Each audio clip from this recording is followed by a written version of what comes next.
Bonsoir à tous, bonjour, bienvenue dans notre émission TKR Musique. Alors, je m'appelle Rufine, je suis votre animatrice. Aujourd'hui, nous avons la joie de recevoir une grande personne qui va nous parler de son parcours, de son quotidien. On aura quelques questions que nous allons partager ensemble. Alors, sans plus tarder, je vous présente Pasteur Grace. Bonjour. Bonjour. Merci d'avoir accepté notre invitation. Merci à vous. Alors, pour ceux qui ne vous connaissent pas, est-ce que vous pouvez vous présenter rapidement en quelques mots, votre parcours, votre quotidien? Alors, je me présente, je suis le pasteur Grace Emile-Coutinho. Je suis pasteur à l'Arme de Victoire et je suis aussi entreprenante. Et voilà, c'est tout. Je suis également étudiante. Très bien. Alors, il y a la question que beaucoup de personnes se posent, pasteur, aussi jeune. C'est pour poursuivre la lignée familiale, c'est par vocation, par appel de Dieu. Comment est-ce que ça s'est passé pour que vous soyez aujourd'hui pasteur? Je pense qu'on n'est pas pasteur parce que c'est une lignée familiale, parce que nous ne sommes pas dans un empire. Mais je suis pasteur parce que j'ai reçu l'appel de Dieu. Et non parce que mes parents sont pasteurs et sont dans le ministère, que j'ai été obligée d'être pasteur, mais simplement parce que j'ai eu l'appel de Dieu. Très bien. Alors, qu'est-ce que vous pouvez répondre au jour d'aujourd'hui? Il y a quand même pas mal de détracteurs qui disent que voilà, les pasteurs, les serviteurs de Dieu font de l'Église un royaume, une dynastie, ça va de père en fille, de père en fils. On a beaucoup d'exemples, on ne va pas citer les noms aujourd'hui, on n'est pas là pour ça. Mais qu'est-ce que vous pouvez répondre à ces personnes qui pensent que c'est par profit du bien financier? Soyons clairs. Ok, moi je dirais comme ceci, c'est que ce n'est pas un royaume. On n'est pas dans un endroit où c'est père en fille, père en fils. Non, c'est tout simplement un appel.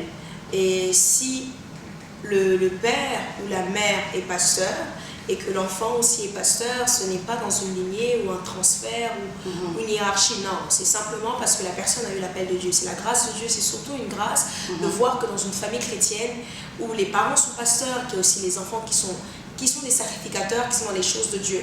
Parce qu'aujourd'hui, un enfant de pasteur n'est pas pasteur. C'est qu'il y a certaines personnes qui sont enfants de pasteur, mais ils se comportent complètement mal. Et ils sont l'inverse de leurs parents. Donc, dans la mesure où nous sommes, c'est que simplement, c'est l'appel de Dieu. Si dans une famille, on voit qu'un enfant est aussi pasteur comme ses parents, c'est qu'on dira directement c'est l'appel de Dieu. Et non dire que nous sommes dans un royaume. Et gloire à Dieu, si les choses continuent, la Bible dit, moi et ma maison, nous servirons l'Éternel. Exactement. Et c'est très correct. D'accord, très bien. Alors, j'ai préparé 2 passages bibliques que nous allons lire, et ensuite vous nous expliquerez votre point de vue. C'est des passages assez connus. 1 Corinthiens 14, verset 34. Que vos femmes se taisent dans les assemblées, car il ne leur est pas permis d'y parler, mais elles doivent se soumettre, comme le dit aussi la loi. Si elles veulent s'instruire sur quelque chose, qu'elles interrogent leur mari à la maison, car il est inconvenant pour une femme de parler dans l'église. Alors vous, en tant que pasteur femme, c'est assez contradictoire. Qu'est-ce que vous pouvez nous dire par rapport à ça? Ok, c'est que je pense que la majorité des chrétiens qui prennent encore ce débat-là, je dirais qu'ils ne lisent pas ce verset bibliquement parlant. Parce qu'on prend un étudiant en théologie, on dit que la Bible a été écrite en 2 langues, en hébreu et en grec. Okay. Et le livre de Corinthiens, lorsqu'on le prend dans son sens, là où ça a commencé à être écrit, déjà la première question que je poserai à une personne qui lit ce livre, il dit bien que la femme puisse demander à son mari. Et si la personne n'est pas mariée, elle demandera à qui? La première chose. Et deuxième chose, lorsqu'on prend Paul, on se demande pourquoi Paul disait que la femme devait se taire. Et lorsqu'on prend à l'origine de la manière que ça a été écrit, on comprend dans 1 Corinthiens chapitre 1, verset 1, on voit que Paul rend gloire à Dieu pour l'église de Corinthe. Pourquoi? Parce que cette église de Corinthe avait trop de désordre. Et Dieu envoie Paul dans cette église de Corinthe afin de mettre l'ordre. Et qu'est-ce qui s'est passé? Rappelons-nous qu'avant, ce n'était pas des églises comme nous, c'était des synagogues où les choses étaient séparées. Il y avait les femmes d'un côté et les hommes de l'autre. Et ce qui se permettait dans l'église de Corinthe, parfois les femmes se levaient de là où ils sont afin d'aller couper le culte des hommes. Et ce qui s'est fait que Paul voulait mettre de l'ordre. Ce n'était pas pour tout le monde. Parce que la même Bible qui dit que la femme devait se taire, c'est la même Bible qui dit dans Joël que dans les derniers temps, je desservirai mon esprit sur toute chair. Et cette même Bible dit par Paul dit encore qu'il n'y a ni homme ni femme en Jésus-Christ. C'est que c'était les femmes qui n'avaient pas le Saint-Esprit. Si Paul disait que la femme devait se taire, la femme ne devait rien faire. La prophétesse Déborah dans la Bible. on dira directement c'est complètement contradictoire, mais Dieu ne se contredit jamais. C'est que Dieu a envoyé Paul dans l'église de Corinthe pour un but. C'était pour rétablir l'ordre. Et il s'est dit directement, aujourd'hui même Paul a dit que la femme devait se couvrir avec un voile. Mais la Bible dit encore que nos cheveux sont notre voile. Donc c'est que clairement c'était pour un but spécifique, c'était pour l'église de Corinthe. Et aujourd'hui si une femme prêche et qu'elle a le Saint-Esprit, elle peut le faire. Dieu, lui, il veut les âmes. Donc, si une femme gagne une âme à lui, est-ce que Dieu dira non, je ne la veux pas? Non. C'est que simplement, lorsque nous lisons ce livre, il ne parlait pas des femmes des femmes d'aujourd'hui. Mais c'était des femmes qui n'avaient pas le Saint-Esprit. C'était des femmes qui n'étaient pas conduites par le Saint-Esprit, mais c'est des femmes qui mettaient n'importe quoi. Et c'est pour ça. C'est qu'aujourd'hui, qu'on puisse dire que la femme doit se taire, c'est encore un débat que des enfants immatures dans la Bible le font. Aujourd'hui, nous débattons plus et même, ça ne sert à rien de débattre. Nous sommes conduits par le Saint-Esprit. Et c'est un peu ça. Merci pour cet éclaircissement. Donc voilà, vous qui en doutiez à la maison, qui avez des doutes encore, vous avez eu cette réponse et j'espère que ça a pu vous éclairer. Alors, nous allons poursuivre, Pasteur Grace. On voit dans les réseaux sociaux que vous êtes assez présente sur Instagram, sur Snapchat, avec vos sœurs aussi également. Vous êtes au nombre de combien exactement au sein de votre famille? On est au nombre de 4. Un garçon et 3 filles. D'accord, un garçon et 3 filles. Alors, qu'est-ce que vous pouvez nous dire? Il y a certaines personnes qui disent que parfois, il y a une image assez incohérente, notamment à la période du mariage, des fiançailles et du mariage de votre sœur, Eunice, avec Olivier Calabasse. Si certains vous ont reproché des danses dites mondaines, des tenues un peu trop osées, pour eux en tout cas, une certaine incohérence entre l'image de serviteur de Dieu, d'enfant de serviteur de Dieu. Qu'est-ce que vous pouvez nous répondre par rapport à ça? C'est la jeunesse finalement qui vous rattrape? C'est la mode? Qu'est-ce qu'on peut dire par rapport à ça? Je pense simplement, je ne sais pas, danse dite mondaine, je ne connais pas de quoi il parle. Je pense qu'on dansait, moi je connais un grand danseur dans la Bible qui s'appelle David. Si David on le ramène dans notre époque, personne ne l'aurait suivi. Parce que la manière qu'il dansait, dites-vous que des fois il dansait jusqu'à enlever ses vêtements. Aujourd'hui si une personne fait ça, on dira, oh mais c'est quel enfant de Dieu ça. C'est que la danse vient, écoutez, le diable n'a rien créé, le diable a tout copié. Danse dite mondaine, je ne sais pas de quoi il parle. Habillement, je ne sais pas de quoi il parle. C'est-à-dire un peu, finalement, qui ne reflète pas l'image du serviteur de Dieu, selon eux. Bon, moi je ne sais pas de quel habillement il parle qui ne reflète pas l'image du serviteur de Dieu. Vous savez, il y a une chose, c'est que dans ce temps, je pense que les gens, quand ils voient pasteur, ils voient une longue robe, une robe qui commence par la tête jusqu'aux pieds. Ce n'est pas ça. La seule fois, la Bible nous dit de nous habiller de manière décente. Lorsque je suis une personne, ce n'est pas la jeunesse qui me rattrape, parce que dans ma jeunesse, j'ai choisi Jésus.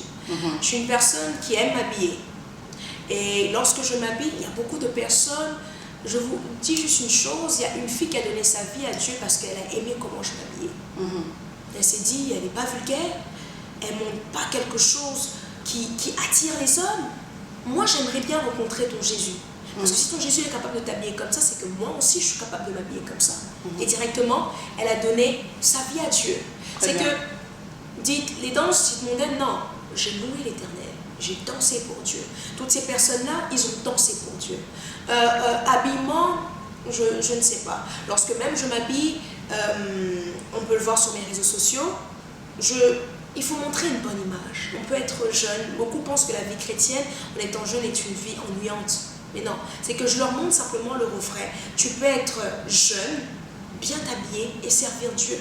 Et par rapport aux réseaux sociaux, comment est-ce que vous voyez les choses? Vous voyez ça plutôt comme une vitrine finalement, comme un moyen d'évangéliser, comme un moyen indispensable? Parce qu'il faut se le dire que vous êtes très active. Ok, je pense. Vous savez, il y a une manière, vous savez, tout le monde qui est sur les réseaux sociaux montre ce qu'ils ont envie de montrer. Je ne dirais pas que je suis très active. Pourquoi je ne dirais pas que je suis très active? Parce que déjà, à la base, je n'aime pas les réseaux sociaux. Si je suis sur les réseaux sociaux, c'est simplement parce que c'est un moyen de communiquer avec les personnes qui sont des fois de l'autre côté et pour les évangéliser, pour leur parler de Dieu. Et vous savez, je poste des choses et ensuite je ne suis pas sur les réseaux. Et les gens auront l'impression que je suis très active. Et majoritairement, tous les serviteurs et servantes de Dieu qui sont là, c'est juste un moyen de pouvoir être connecté avec les gens qui cherchent Dieu. Une personne peut tomber sur ton réseau social, voit la parole que tu donnes et te suit.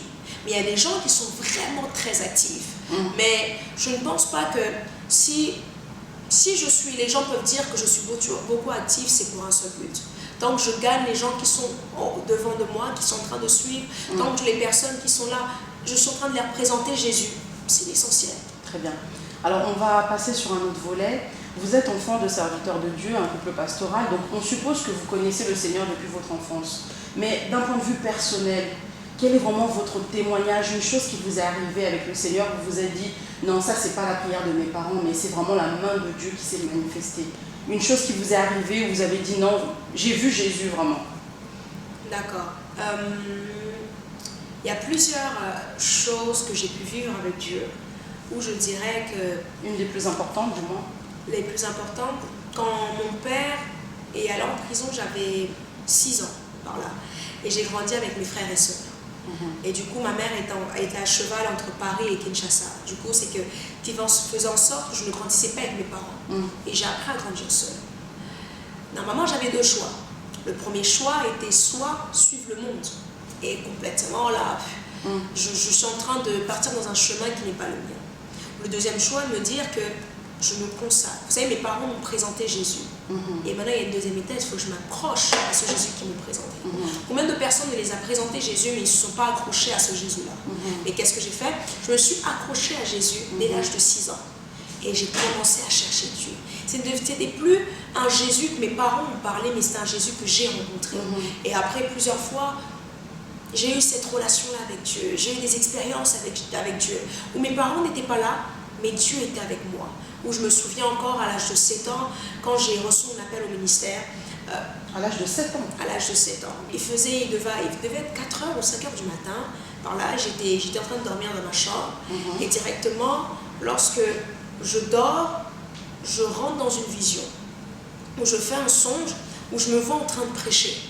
Mais je ne paraissais pas plus vieille que ça. Je me paraissais jeune comme aujourd'hui. Et je prêchais devant une foule. Et c'est là que Dieu me dit, je t'appelle à ça. Et donc après, je me réveille, j'ai compris que je devais m'accrocher à ça. Et jusqu'à aujourd'hui, par la grâce de Dieu, mes parents m'ont présenté Jésus et jusqu'à aujourd'hui, je m'accroche à ce Jésus-là. Très bien. Alors, par rapport aux réseaux sociaux, par rapport aux médias, il y a beaucoup de femmes qui vous suivent. Alors, nous sommes des femmes, c'est une émission aujourd'hui 100% femmes. Qu'est-ce que vous pouvez dire à ces femmes? Il y a beaucoup de femmes au jour d'aujourd'hui. On nous parle de parité, on nous parle de la féminité, même si on sait que dans le Seigneur, il n'y a pas de féminité. Mais il y a beaucoup de femmes qui cherchent leur place dans la société, qui cherchent une place dans la vie professionnelle, dans la vie familiale, qui cherchent un certain équilibre. Qu'est-ce que vous pouvez dire aussi à ces jeunes femmes qui vous admirent de près, de loin? Qu'est-ce que vous pouvez leur dire à celles qui se cherchent encore? Je leur donnerai ce conseil ici, lorsqu'on sait où on veut aller, qu'on ne laisse plus une personne, qu'on ne laisse aucune barrière nous arrêter. C'est sûr qu'en étant une femme, il y a la facilité qu'on puisse nous minimiser en disant que ouais, mais on ne peut pas rien faire. Mais moi, je connais des femmes aujourd'hui, c'est des boss ladies, c'est des femmes puissantes. C'est vraiment des femmes puissantes. Pourquoi? Parce qu'un jour, lorsque les gens ont commencé à leur mettre des obstacles, ils ont refusé. Ils ont dit, je vais au-delà de ça. Et il faut aller au-delà de nos limites. Aller au-delà de ce que les gens disent. C'est comme cette femme dans la Bible, la femme à la perte de sang, où les gens l'avaient condamnée à cause de sa maladie, qui faisait en sorte qu'elle ne pouvait plus s'approcher des gens. Et qu'est-ce qui s'est fait? C'est qu'elle a entendu parler de Jésus, elle a dit, si je touchais le bord de son vêtement, je sais que je serai guérie. Sa limite était là, qui était sa maladie. La limite était là, qui était la foule. La limite était là, qui était la critique. Mais elle allait au-delà. Elle s'est dit, c'est possible. Et elle est sortie de là où elle était, elle allait le toucher. C'est ça. C'est qu'il faut aller au-delà de la foule. La foule, c'est l'obstacle. Il faut aller au-delà de ces obstacles-là. Et lorsqu'on va au-delà de ces obstacles-là, tout est possible. Et voilà. Très bien. Alors, notre émission commence à tendre vers la fin. J'ai quand même une question que nos internautes m'ont fait part. Au jour d'aujourd'hui, dans nos assemblées, dans nos églises, on assiste à un phénomène assez étrange où beaucoup de jeunes femmes aspirent à être épouses de serviteurs, d'évangélistes, de pasteurs, de prophètes, etc. Alors vous, à l'opposé, en tant que femme, finalement, ces femmes-là pensent certainement, elles idéalisent l'image du serviteur de Dieu. Elles oublient que ça reste avant tout des hommes. Elles pensent certainement que ces serviteurs sont des personnes sans défaut, sans problème, sans combat. Donc peut-être qu'elles voient que la gloire, la chair, le podium, on ne sait pas, toutes ces choses-là. Alors vous, en tant que femme, est-ce que vous vivez le phénomène contraire? C'est-à-dire que des hommes qui vous solliciteraient, non pour votre personnalité, mais juste pour le statut de pasteur, je ne sais pas, des messages inbox, des sollicitations, vous avez détecté quelque part qu'on essaye de profiter de votre statut sans pour autant vous connaître finalement. Une sorte de starification, si je peux le dire, du serviteur de Dieu en fait. Je dirais ceci, lorsque on ne se marie pas avec un homme de Dieu, on se marie avec un homme. Et je pense que si une personne suit simplement le critère où cette image-là d'homme de Dieu, un jour il sera surpris. Mais lorsqu'il faut marier un homme de Dieu ou une femme de Dieu, il faut savoir se dire qu'on est courageux. Parce que c'est pas du tout facile. C'est pas du tout...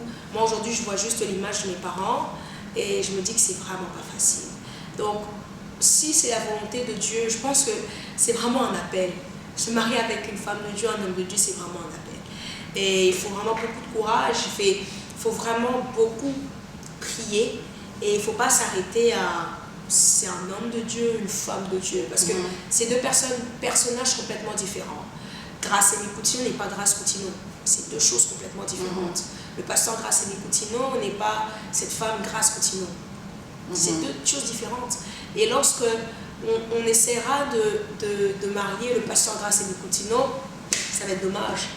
Pourquoi? Parce que ça c'est le pasteur. Et lorsqu'on essaiera de marier Grâce Coutinho, c'est autre chose. Et c'est ça, c'est que lorsqu'on essaie de marier un homme de Dieu, c'est autre chose. C'est comme deux personnages complètement différents. Et voilà.